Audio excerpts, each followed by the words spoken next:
नमस्कार शेतकरी मित्रांनो, आज आपण कांद्याच्या सीड प्रोडक्शन प्लॉटमध्ये आले होतो। आपण असं बघू शकता आता इथं जो निसा आहे 50 ते 60% झालेला आहे। सकाळी आम्ही एक चक्कर इथं मारला होता।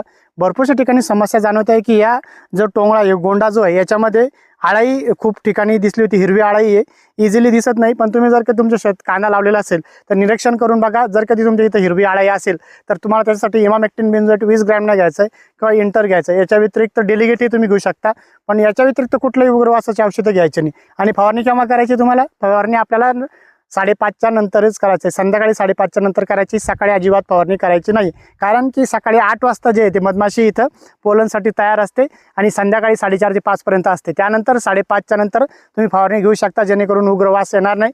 आणि 2-3च मॉलिक्यूल असे त्याचे उग्रवास येत नाही। इमामेक्टिन बेंझोएट घातक नाही आहे, डेलिगेट घातक नाही, आणि एक इंटर येतं बायोमध्ये, ते तुम्ही मारू शकता। या तिन्हीपैकी तुमच्या मार्केटमध्ये जेही भेटेल ते तुम्ही फवारणी करू शकता।